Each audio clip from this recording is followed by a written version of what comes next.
May posibilidad na mas malayo ang nararating ng iyong panalangin kaysa sa pisikal at actual mo nang napuntahan. Nais kong ipaalam sa iyo na hindi man physically nadalaw ni Apostol Pablo ang mga kapatiran sa Kolose, kasamang nagpatatag sa kanila ang kanyang mga panalangin. Dito sa Morning Devo, ating palakasin ang ating sarili sa ating pananampalataya sa pamamagitan ng pagkilos ng Diyos sa kanyang mga anak sa panahong ito.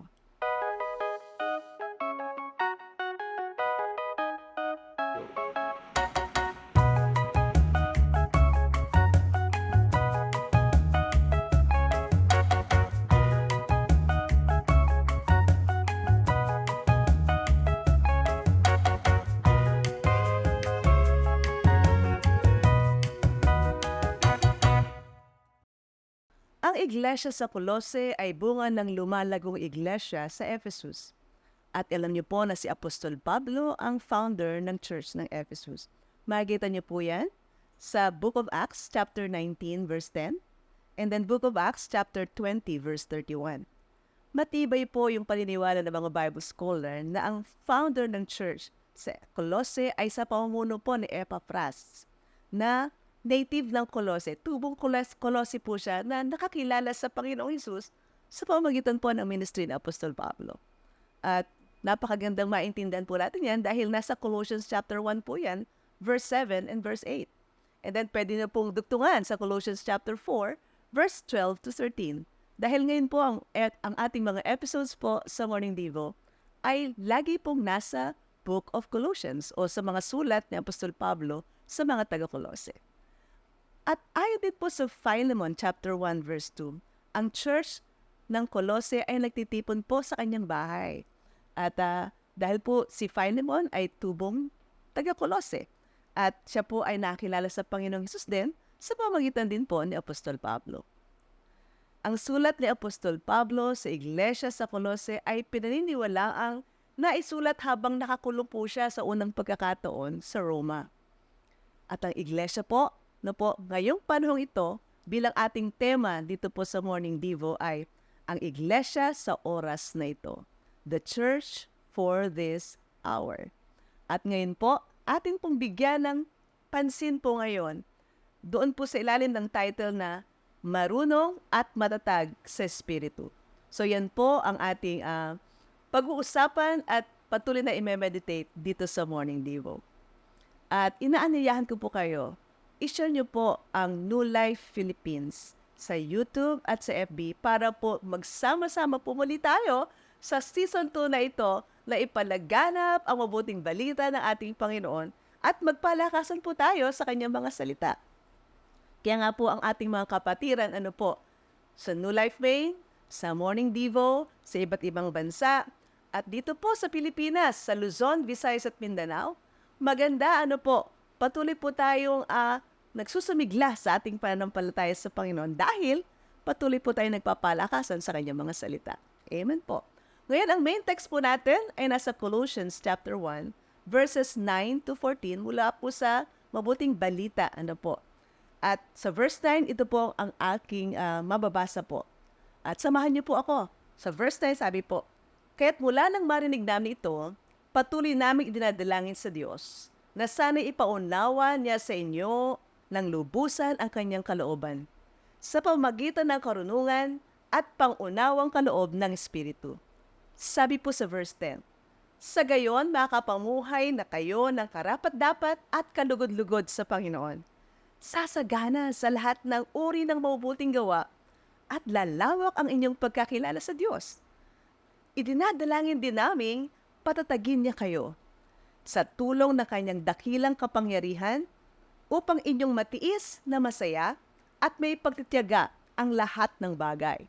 Sa verse 12 po, "Lagi kayong magpasalamat sa Ama sapagkat minarapat niyang makabahagi kayo sa mga pangako ng Diyos para sa mga hinirang na nasa liwanag. Iniligtas niya tayo sa kapangyarihan ng kadiliman at inilipat sa kaharian ng kanyang minamahal na anak. Sa pamamagitan niya ay napalaya tayo. Sa makatuwid ay pinatawad ang ating mga kasalanan sa pamamagitan ng kanyang dugo." Hindi man physically, sabi ko nga po kanina, nadalaw ni Apostol Pablo ang mga kapatiran sa Colossae. kasamang nagpatatag sa kanila ang kanyang mga panalangin. Ang mga talatang binasa ko po sa inyo ay panalangin po ni Apostol Pablo.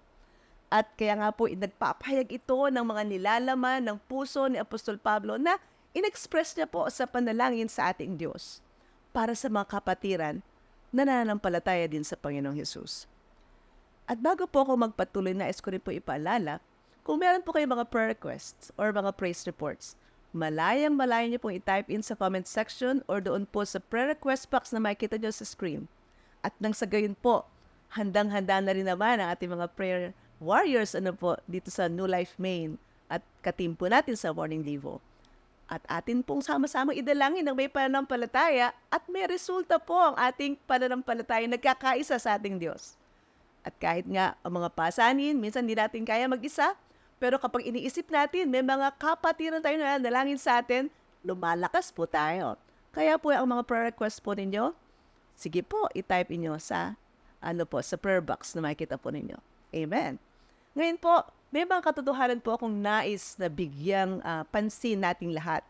Gusto ko pong i-impart ko po ito sa inyo at ito po yung mga katotohanan na ating pinagtitiwalaan mula po sa mga salita ng Diyos na binasa ko po kanina. Unang-una po, may panalangin para maunawaan ang kalooban ng Diyos. Amen. Kaya nga po sa verse 9, sabi po, kaya't mula nang marinig namin ito, patuloy naming idinadalangin sa Diyos na sana'y ipaunawa niya sa inyo nang lubusan ang kanyang kalooban sa pamamagitan ng karunungan at pangunawang kaloob ng Espiritu. Narinig nila Apostol Pablo ang kanilang pananampalataya kay Jesus at kanilang pag-ibig sa kapwa mananampalataya. Ibig sabihin, ang mga taga-Kolose ay talagang mainit sa kanilang faith sa ating Panginoon at even how they love one another. At paano ko po yan nalaman? Umatras lang po ako ng konti sa verse 4. Doon po same chapter natin po pinag-aaralan. Kaya since then, nung malaman ito nila Apostol Pablo, yung team na po, apostolic team, ay talagang ang mga mananampalataya sa Kolose ay lagi po nilang idinadalangin. At dito po natin nakikita na may panalangin tungkol sa kalooban ng Diyos. May kalooban ang Diyos na dapat nating maunawaan. So, ibig sabihin, magandang content nilalaman na ating panalangin. Panginoon, gusto kong maunawaan ang kalooban mo. At ito po ay talaga po namang dapat nating patuloy na hingin sa Diyos sa bawat araw. Ang kanyang kalooban ay naglalaman ng kanyang plano, ng kaisipan ng Diyos, ng kanyang naisin, ng kanyang damdamin para sa iyo, yung layunin niya sa iyong buhay, yung kanyang kaparaanan kung paano ka pasasaganain at patuloy na palalaguin, yung mga paghatol niya sa mga bagay, kung ano ang nasa dilim at anong nasa liwanag. Mga prinsipyo na dapat nating maintindihan upang hubugin ang ating mental capacity, ang ating mental na paglago, yung kaisipang paglago. At even ang kanyang kautusan. At even po yung kanyang mga pamantayan, yung mga standards ng Panginoon. Ang kanyang kalooban ay ayon sa kanyang persona. Kilala natin ang Diyos. Siya ay matuwid. Siya ay banal. Siya ay kamangha-mangha, makapangyarihan sa lahat. Siya ay mabuti. Siya po ay mapagbiyaya at walang kapantay, walang hanggan ang kanyang pagiging Diyos. Siya ay walang hanggang nag-aahari at siya po ang walang hanggang may-ari ng lahat ng bagay. Amen po. Kilala natin ang Diyos bilang nag-iisa at walang katulad. Amen. Ang kanyang kalooban ay huwag nating gawing option lang po. Dahil nga, ganoon ang antas ng ating pagkakilala sa Diyos. Ibig sabihin ng kanyang kalooban ay hindi lamang option sa atin, kundi dapat maging pangunahin po sa atin at mangibabaw saan po? Sa ating sariling kalooban at sa lahat-lahat sa atin. At yan po ang napakaganda na unang ating maintindihan.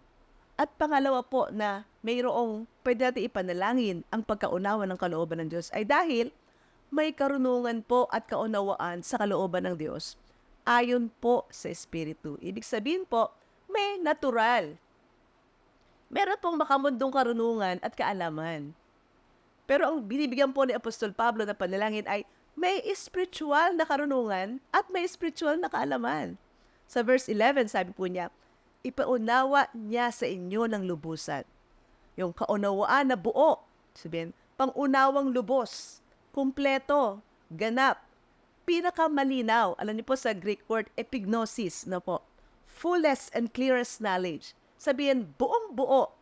And then, napakalinaw na kaunawaan. At alam niyo po, ipanalangin natin, tanggapin natin ang ganitong uri ng karunungang espiritual.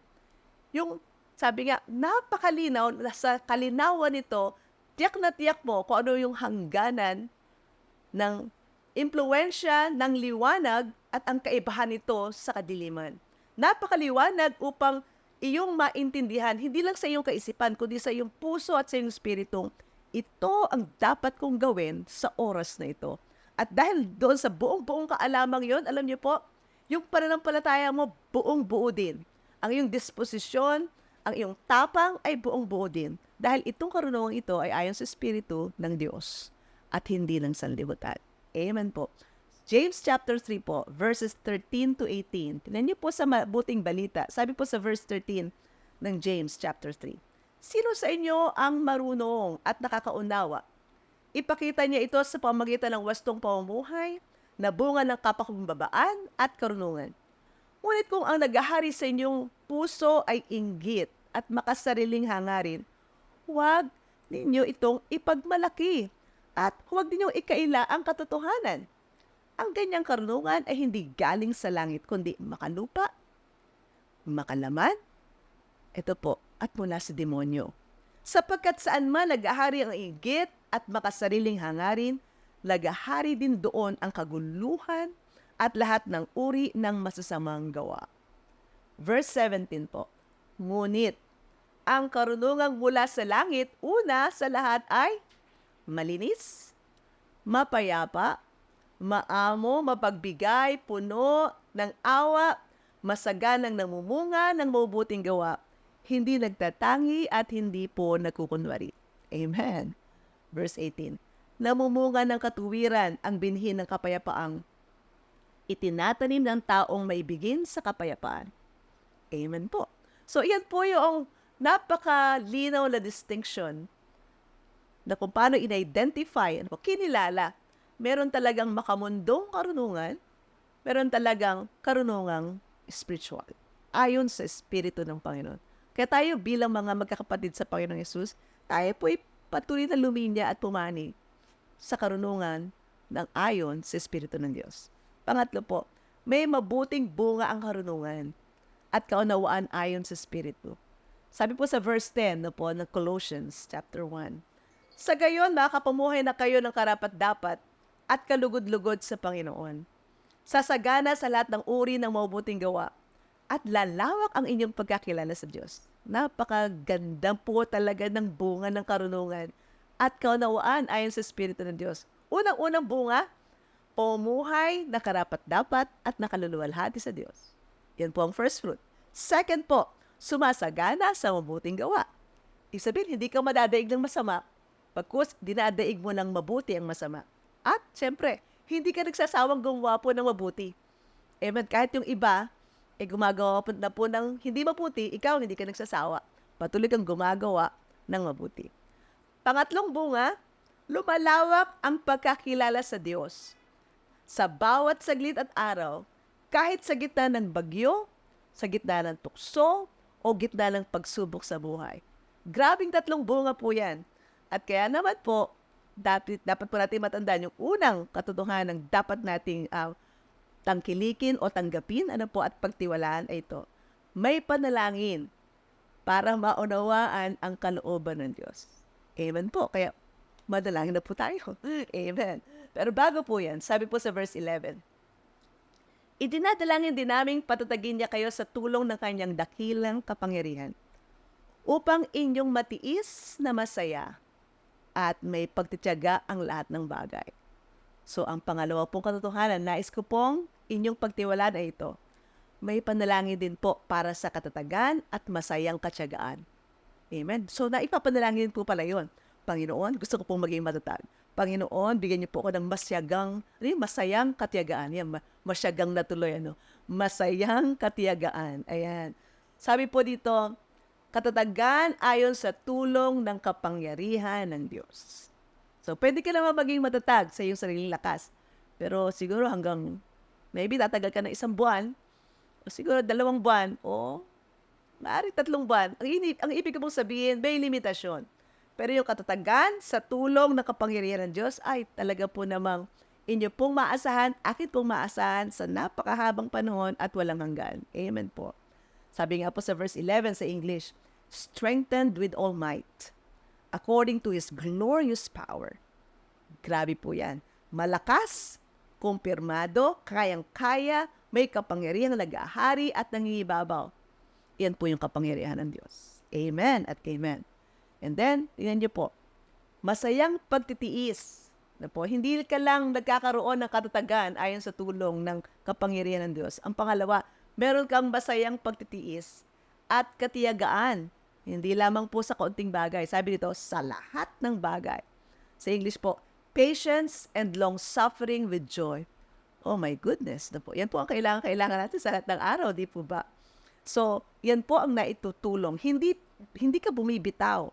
Hindi sumusuko. Hindi susuko. Hindi rin bibitaw. Sabihin, hindi bumibitaw at hindi bibitaw. Hindi sumusuko at hindi talaga susuko. Walang kulang at may kakontentuhan. So, yan po. Masayang hinaharap ang buhay at mga hamon ng buhay hanggang magtagumpay. So, ibig sabihin, ito po yung masayang pagtitiis at pagtitiyaga sa gitna ng napakahigpit na sitwasyon sa buhay or napakadilim or napakahirap o tila bagan napakabigat. Pero dahil dito po sa kapangyarihan ito ng Diyos, dahil ipinapanalangin po ito ni Apostol Pablo sa mga mananampalataya sa Colossae, at magandang ipanalangin na rin po natin para sa ating mga sarili at sa ating pamilya, ay ganyan po ang magiging napakagandang bunga sa atin. So, review ko po, unang katotohanan na gusto ko pong inyong pagtiwalaan ay ito. May panalangin para maunawaan ang kalooban ng Diyos. Pangalawa po, may panalangin din po para sa katatagan at masayang katiyagaan. Amen. Ito po sa verse 12. Lagi kayong magpasalamat sa Ama sapagkat minarapat niyang makabahagi kayo sa mga pangako ng Diyos para sa mga hinirang na nasa liwanag. Verse 13, iniligtas niya tayo sa kapangyarihan ng kadiliman at inilipat sa kaharian ng kanyang minamahal na anak. So, pangatlo po, may panalangin ng pasasalamat. Wow! Pastora, hindi ba dati na yan? Alam niyo po, ang ganitong katotohanan ay talagang hindi nagbabago. Noon, ngayon, at walang hanggan. May panalangin po ng pasasalamat. Dahil kabahagi tayo sa katuparan ng pangako ng Diyos. Hindi ka ba magpapasalamat na naging bahagi ka ng katuparan? Ano po? Ng pangako ng Diyos? Amen. Ano po yung mga katuparang ito? Na ikaw ay naging kabahagi. Amen. So, kakat ko yun ng konti. Ang pangatlo ay may panalangin ng pasasalamat. Dahil ang unang-unang bahagi or dahilan bakit tayo magpapasalamat, dahil kabahagi tayo sa katuparan ng pangako ng Diyos. Amen. Ibig sabihin, hindi ka nasa labas ng pangako ng Diyos at hindi ka rin nasa labas ng katuparan ng pangako ng Diyos. So, ikaw ay nasa loob. Ikaw ay nasa sakop ng kanyang biyaya, ng kanyang tulong at ng kanyang pagtupad ng kanyang mga pinangako sa iyo. Kaya naman kapatid, huwag mo naman kalimutan ang kanyang mga pangako. Lagi mo itong gawing sentro ng iyong puso. Amen. Pangalawa, bakit tayo may panalangin ng pasasalamat? Tayo ay hinirang sa liwanag. So natapos na yung panahon na tayo ay nabubuhay sa dilim. Ikaw at ako ay nasa liwanag na dahil kay Jesus. Di ba karapat dapat na may panalangin ng pasasalamat tungkol sa mga bagay na ito? Amen. Pangatlo, tayo ay ligtas. Amen at amen. Wala na po akong pinakamataas na dahilan na maipagpapasalamat sa Diyos, kundi ang sabihin ko, Panginoon, salamat ako ay ligtas. Ikaw kapatid ay ligtas. Dahil sa mapagbiyayang ginawa ni Jesus sa krus. Huwag na huwag mo yung kalilimutan. Pasariwain mo, hindi lang ang iyong alaala, kundi ang iyong buong puso at buong pagkatao. Ikaw ay ligtas na kay Kristo Jesus. Ikaw ay redeemed. Kaya yung kanta mo bilang redeemed, hindi na yan makakanta ng mga tao hindi nagtitiwala kay Jesus. Ikaw lamang ang may kantang yan. Ikaw lang yung may song ng isang redeemed. Kaya isatinig mo ito at ipagpasalamat mo ito. Amen. Pang-apat po ay, tayo ay sa kaharian ng Diyos. Amen. Dahil po sa kaharian ng Diyos, may kapayapaan, mayroong kasaganaan, may kalayaan, may kagalingan mula sa karamdaman, may katugunan sa mga pangailangan. Ang kaharian ng Diyos ay tungkol sa kapayapaan, katuwiran, at kagalakan sa Espiritu. Righteousness, peace, and joy in the Spirit. That's the kingdom of God. Amen. Baka pumapakanta pa ako ng mga awitin ng pagpupuri sa Diyos. Kaya ipagpatuloy niyo na po yan sa inyong bahay. So, tayo ay marunong at matatag dahil unang-una, may panalangin po para maunawaan ang kalooban ng Diyos. Pangalawa, may panalangin para sa katatagan at masayang katyagaan. Pangatlo, may panalangin ng pasasalamat. So ito pong tatlong katotohanan ito ay talagang lubos-lubos na. Bakit ko sinasabing tayo ay marunong at matatag? Amen. At ngayon po, bilang forward steps po natin, bilang mga ka-morning devo, mga hakbang pasulong po natin, unang-una ito po, sa iyong panalangin, hingin mo ang karunungan at kaunawaan ng kalooban ng Diyos sa bawat desisyon na iyong gagawin. Amen. Pangalawa, forward steps po natin, magkaroon at kilalanin ang iyong mga prayer partners. Meron ka bang prayer partner? Hingin din ang panalangin ng mga kapatiran, mapanalanginin para sa iyong buhay. So, ibig sabihin, kapag meron kang kapatiran na, uy, ang aking kapatid napaka-prayerful. You know what? Bakit hindi mo siya gawing prayer partner? Kapatid, meron akong prayer request. Tulungan mo naman ako ipanalangin ang bagay nito tungkol sa aking buhay. I-apply po natin yan. Mayroon tayong matatag na buhay bilang mananampalataya. Amen po. Pangatlo, makiisa po sa mga pagtitipon ng panalangin para sa iyong church upang tumulong na mapatatag ang iyong local church. Hindi lang siguro tungkol sa church, baka tungkol sa iyong bansa o sa ating bansang Pilipinas. Makiisa ka sa mga pagtitipon, mga prayer meetings, mga prayer gatherings. Maging bahagi ka ng isang magandang supply ng panalangin. Amen po. Kaya po muli ko ipinapaalala, kung meron ka pong mga prayer request or praise reports, patuloy niyo pong i-post dyan po sa ating comment section or doon po sa ating prayer request box. At malaya po kayong i-type in yan dahil may mga kapatiran po tayo. At even yung mga ka-morning devo na po natin na ngayon, actual na nanonood, nagpe-pray na rin po sila. Kaya napakagandang makita na nagkakaisa po tayo sa gantong gawain. Amen po. At ngayon, tulad po ng theme po natin, ngayong season 2 ng Morning Devo, ang Iglesia sa oras na ito. The Church for this hour, ang episode 2 na title po natin ngayon, Marunong at Matatag sa Espiritu. Ikaw yan at ikaw at ako. Kaya nga po ang panalangin natin ay patuloy ding tumatatag kay Kristo Jesus. Amen po. At ngayon, dadako na po tayo sa ating panalangin. Isa po ito sa mahalagang bahagi po ng Morning Devo. Sapagkat sa ating pananalangin, tayo ay tumutugon sa salita ng Diyos na atin pong naintindihan, narinig, at nagtitiwala po ako sa banal na Espiritu na habang kayo nakikinig, meron siya itinatanim na mga salita ng Diyos sa inyong mga puso. At kaya naman, sabi nga, guard our hearts. Ibig sabihin, maging mabuting soil or ground ng ating mga puso para sa salita ng Diyos. Ngayon po, tayo po ay manalangin para sa isa't isa. Praise God. Hallelujah. Heavenly Father, salamat. Napakayaman ng iyong salita na habang naririnig po namin, tumatatag ang aming pananampalataya. Lumalawak na rin ang aming pananaw kung gaano nga po kahalaga ang magkaroon ng isang matatag na buhay at isa pong napakalakas na buhay na galing sa karunungan sa iyo, Panginoon. And Father, dinadalangin ko ang aking pong mga kapatiran sa iba't ibang bansa, even po dito sa Pilipinas.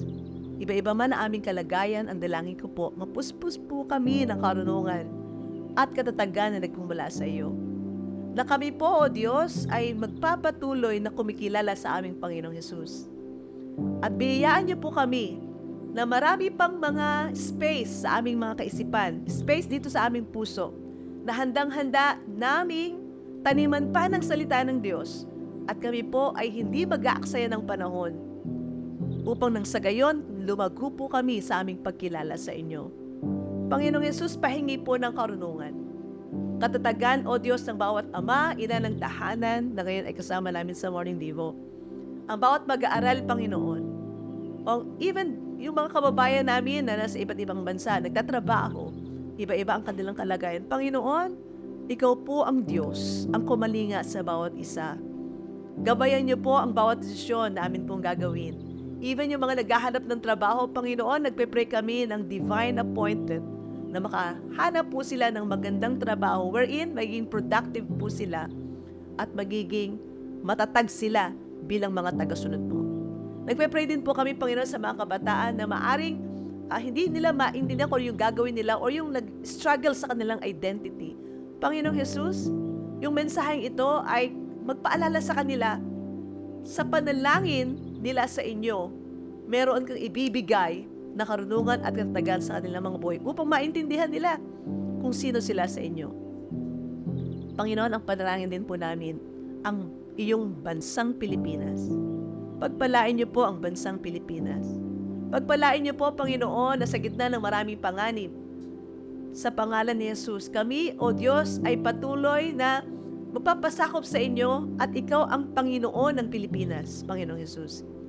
Mangyari, Panginoon, na mas marami pa at lumawak pa ang bilang ng mga mananampalataya sa Luzon, Visayas at Mindanao. At ang panalangin ko rin po at naming lahat, yung mga kababayan namin nasa iba't ibang bansa, sila din ay maging tagapangaral ng iyong salita at dahil tumatatag sila sa inyo. Salamat po, Panginoon, na ikaw po ang Diyos din na kumikilos ngayon ayon sa iyong kapangyarihan sa mga kapatiran namin na may sakit at karamdaman. In the name of Jesus, dumaloy ang kagalingan. Panginoon, sa bawat muscles, sa bawat body system, ang buhay na nagmumula sa inyo ay dumaloy at magbuo ng mga nasisirang cells o body system at mag-restore, Panginoon, para maging maganda at maging healthy at malusog ang functions ng body system. Lord, thank you. And Lord, yung mga mag-asawa na ngayon ay mayroong mabigat na hinaharap sa kanilang buhay, Lord, pag-aangin niyo po. Ikaw po ang Diyos ang tumulong sa kanila at yumakap sa kanila at kanilang maintindihan, ikaw ay totoo. Salamat po, Panginoon. At ngayon, hindi ko makakalimutang manalangin ng pagtanggap kay Jesus bilang Diyos at tagapagligtas.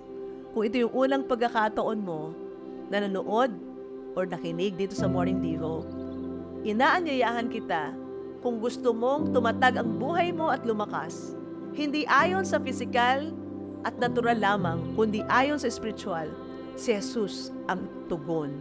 Si Jesus ang makapagbibigay.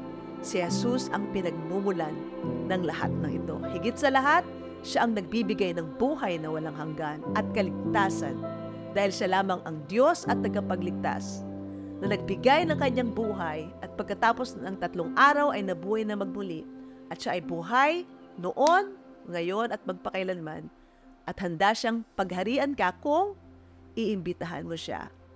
Kaya kung yan ang nais mo, sundan mo ako sa panalangin ito.